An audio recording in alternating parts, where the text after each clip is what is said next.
Blessed morning po sa ating lahat. Okay, Bagyong Christine nananalasa po ngayon sa iba't ibang parte ng Pinas. And I declare in Jesus' mighty name, paalis na po ang bagyong yan. Okay?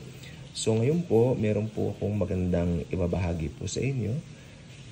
Dito po ay makikita po natin, marami tayong makikita na nangyayari sa ating pang-araw-araw na buhay. Okay? Hindi na po tayo magpapatumpik-tumpik. Ito po nangyari po ito sa Malta, sa buhay po ni Apostol Pablo. Alam naman po natin, sila po ay nakakaranas ng maraming mga shipwreck, mga kung ano-ano pa. Hanggang napunta sila sa isang island na kung tawagin ay Malta. At noon po ay maginawang panahon, tulad po ngayon, mga bagyo, parang ganyan, napapanahon po siya. Okay, ngayon po ang nangyari po, si Paul po ay nagagather siya ng mga stick, para gamitin niya pampaapoy. Magpapaapoy po siya para medyo uminit ang kanilang pakiramdam since maginaw po dun sa lugar. Hanggang nangyari po, siya po ay nakagat po ng isang viper. Pumulupot pa sa kanya, viper, parang ahas po siya, pumulupot po sa kanyang kamay at kinagat po siya. Ito po ang nangyari, basahin po natin. Nung siya po ay tawag dito, siya po ay gagather ng mga stick, nakagat po siya. Okay? At nung nakagat po siya ng viper, alam niyo ang sabi ng mga tao sa kanya, ay tiyak mamamatay tao ang taong ito. Hindi man siya, should I say, nakaligtas man siya sa dagat, tiyak hindi siya makakaligtas sa kagat ng viper na yan. Hindi ko maintindihan bakit nila hinusgahan si Pablo na mamamatay tao agad, na hindi nila kilala kung sino nga po siya, hindi ba? Okay, tignan po natin. Ano ang reaksyon ni Pablo nung siya po ay kinagat ng viper? Karamihan po ngayon, tiyak, maghahanap ng anti-rabies, magpapagamot, di po ba? I'm not saying na against ako, makinig po, hindi po ako against sa magpaturok ng anti-rabies. Ako kailan lang po ako nakagat ng aso at nagpa-anti-rabies ako. Okay? I'm not against that. But we are talking about here, anong tawag dito? The power of the Lord Jesus Christ. Okay, tignan po natin. Ano ang naging reaction ni Apostol Paul sa nangyari? Basahin po natin dito. Acts chapter 28 verses 5 to 6. Okay, salin po ito ng ESV. Acts chapter 28 verses 5 to 6. He however, devotion ko po kasi ito kaya sinare ko sa inyo. He however shook off the creature into the fire and suffered no harm. They were waiting, makinig po, tingnan yung reaction ng mga tao. They were waiting for him to swell. They were waiting for him to swell up or suddenly fall down dead. But when they had waited a long time and saw no misfortune come to him, they changed their minds and said that he was a god.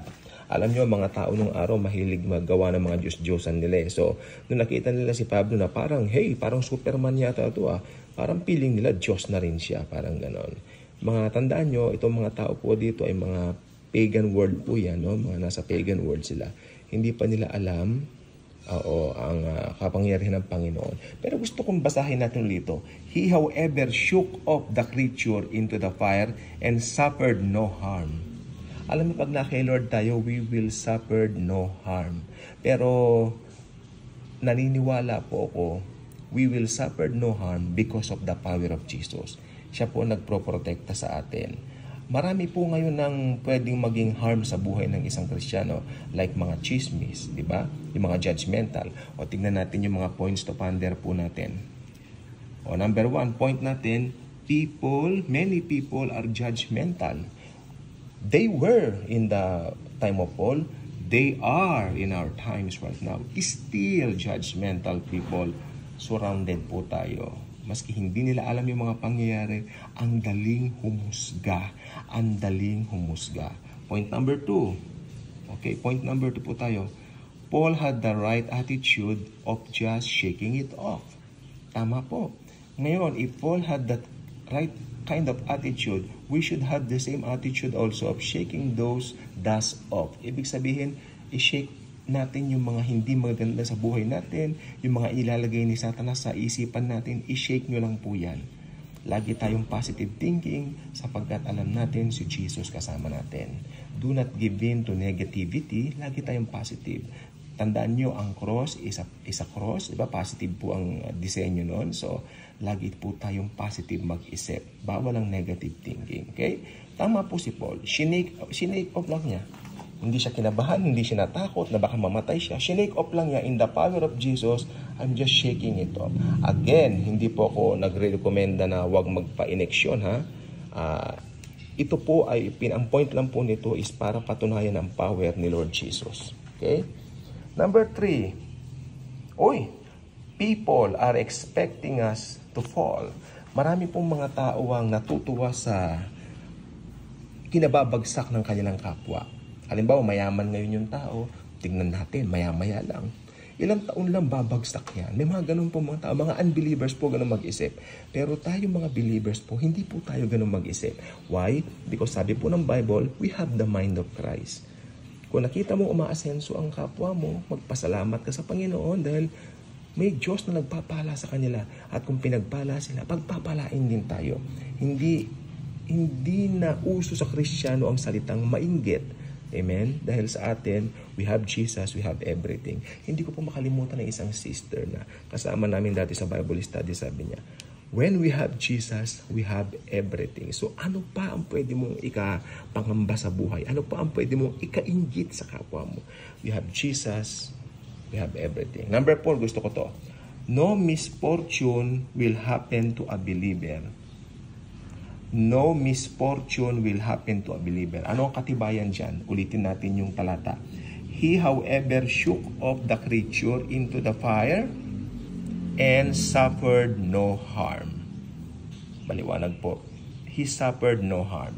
Kaya sa ating mga believers ngayon, we will suffer no harm at no misfortune will happen to us. Walang misfortune. Alam niyo po ba sabi ni King David, ako ay naging bata, ako ay tumanda, ngunit wala akong nakita na anak ng Diyos na namalimos ng tinapay. Ibig sabihin, walang anak ng Diyos ang naghihirap sapagkat ipro-protect ng Panginoon o ipro-provide ni Lord Jesus lahat ng pangailangan ng kanyang mga anak. Number 5. Tingnan nyo yun. In the end, people will glorify Jesus in our lives. Why? Sapagkat hindi ba nung nakita nila si Pablo na, teka, matagal na siyang nakagat ng viper pero hindi man siya na-folded. Hindi naman siya, wala masamang nangyari sa kanya. Kaya ang nangyari, but when they had waited a long time and, tingnan nyo, so no misfortune come to him, they changed their minds and said that he was a god. Teka, matagal nating ini-expect na may mangyaring masama sa taong yan, sabi nila, pero walang nangyayari. Dahil mahilig silang maniwala sa mga Diyos-Diyosan, akala nila Diyos din si Pablo. Diba? Pero ang point lang po rito, ipinakita ng Diyos, ipinakita ni Lord Jesus na, hey, I am protecting this guy. Diba? At tayo po ay protected ni Lord Jesus. At hindi tayo pababayaan kahit kailan. Kaya ang ending niyan, makikita ng mga unbelievers ang pagkilos ng Diyos sa buhay natin. And they will praise Jesus dahil sa ating mga buhay. Na tayo ay mga buhay na patotoo ng gospel of grace ni Lord Jesus Christ. Okay? So, tandaan po natin. Tandaan niyo yan. Acts chapter 28. Basahin niyo yung whole context. Mas maganda po siya. At maganda po may mga Bible study tayong ganito dahil lumalago po talaga tayo. Okay? At meron tayong points to ponder. Tingnan natin uli yung points to ponder. Number 1. Okay? Many people are judgmental. Totoo po yan. Hanggang sa panahon natin ngayon. Number 2, Paul had the right attitude of just shaking it off. Yeah, shake the dust off your mind, mga kapatid, mga kaibigan ko, mga kababayan ko in Lord Jesus. Dahil sa totoo lang po, minsan wala na tayong problema pero tayo lang ang naglalagay ng problema sa isipan natin. Sabi ni Jesus, sinolve ko na yung problema mo pero iniisip-isip mo pa rin. Solve na po yan. I-claim mo na. Solve na yan in Jesus' name. Number 3, people are expecting us to fall. Ibig sabihin, people are expecting bad na mangyari sa buhay natin. Especially yung mga naiinggit sa atin, yung mga kapitbahay natin na naiinggit sa atin, mga kamag-anak pa nga na naiinggit sa atin. Pero because of Jesus, makikita nila kung paano kumilos si Jesus sa mga buhay natin. Number 4, no misfortune will happen to a believer. Alam niyo itong sa lahat ng 5 puntos, ito ang pinakagusto kong tandaan niyo. Walang masamang mangyayari sa mga anak ng Diyos. Panghuli, number 5, people will glorify Jesus in our lives. Ibig sabihin, because of our lives, nakita nila ang paggalaw ni Jesus sa buhay natin, magpupuri sila kay Jesus. Okay? So, naway nakapagbigay po ako ng hope, nakapag-impart ako ng hope sa mga taong nadadown, nabibigatan. Sapagkat ang mga mensaheng ito ay mensahe ni Jesus. Hindi lang sa mga viewers at listeners ng Daily Good Vibes, kundi sa kung sino man manonood dito sa Daily Good Vibes at makikita po ito. Hindi po yan accident. Malamang gusto ni Jesus mapanood mo ang video ito. Okay? God bless.